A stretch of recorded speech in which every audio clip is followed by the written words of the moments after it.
आखिर क्यों दिया माता सीता ने गाय, पंडित, कौवे और नदी को श्राप? दोस्तों, क्या आपने रामायण की कथा सुनी है? और क्या कभी गाय को देखकर मन में ये सवाल आया है कि जब गाय शास्त्रों में इतनी पूजनीय मानी गई है तो आखिर ये सड़कों पर क्यों दर-बदर भटकती रहती है और लोगों का जूठा क्यों खाती है?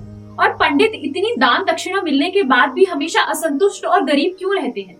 और गया में जो फल्गु नदी है, आखिर उसका पानी कहाँ गया? और तो और कभी कौवे को देखकर दिमाग में ये सवाल नहीं आया कि कौवे को भले ही कितना ही दाना डाल दिया जाए, फिर भी वो दूसरे पक्षियों से लड़ झगड़ कर ही क्यों खाता है?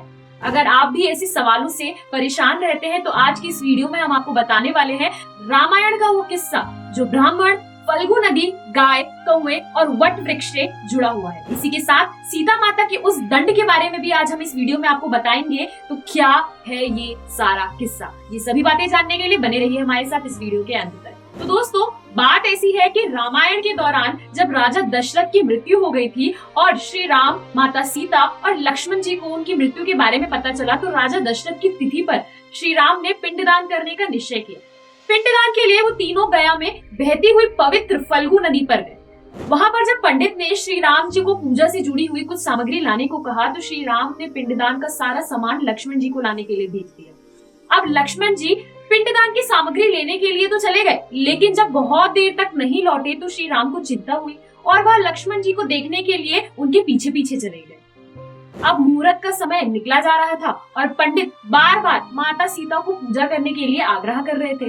तब माता सीता ने समय रहते जो भी सामग्री उस समय मौजूद थी उसी से राजा दशरथ के पिंडदान की प्रक्रिया को संपन्न किया। और वो जानती थी कि श्री राम और लक्ष्मण कभी भी बात को नहीं मानेंगे कि उन्होंने राजा दशरथ का पिंडदान कर दिया, क्योंकि ये अधिकार केवल मरने वाले के बेटे के पास ही होता है।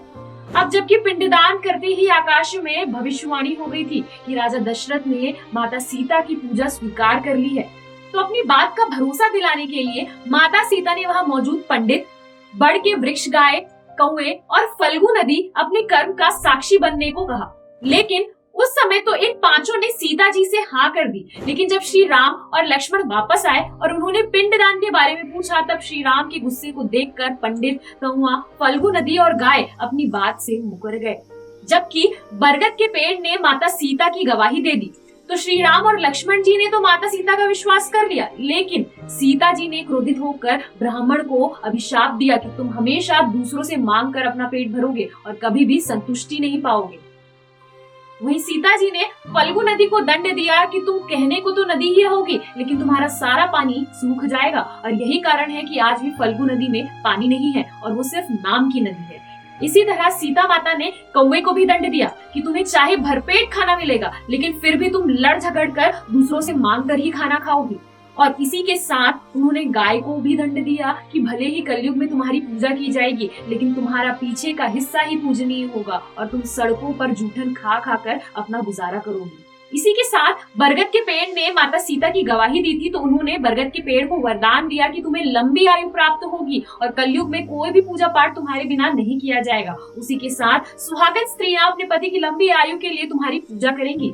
तो दोस्तों, ये थे सीता माता के वो दंड और वरदान जिनका भोग आज भी गाय, कौवा, ब्राह्मण, फल्गु नदी और बरगद का पेड़ भोग रहे हैं। तो दोस्तों, आज की ये वीडियो आपको कैसी लगी हमें कमेंट बॉक्स पे अपने विचार जरूर शेयर कीजिएगा। वीडियो पसंद आई हो तो वीडियो लाइक कीजिएगा और इस वीडियो की जानकारी ज्यादा से ज्यादा लोगों तक जरूर शेयर कीजिएगा, ताकि उन्हें भी रामायण से जुड़े इस किस्से का पूरा सच पता चल सके। दोस्तों, इस वीडियो में दी गई सारी जानकारी हमने इंटरनेट के माध्यम से ली है। इसमें हमारा कोई भी हस्तक्षेप नहीं है। किसी की भी धार्मिक भावनाओं को ठेस पहुंचाना हमारा उद्देश्य बिल्कुल भी नहीं है। यह वीडियो केवल शैक्षिक उद्देश्य से आप सभी को पूरी जानकारी देने के लिए और आप सभी के एंटरटेनमेंट के लिए बनाया गया है। वीडियो को अंत तक देखने के लिए आप सभी का धन्यवाद। तो मिलते हैं अगले वीडियो में।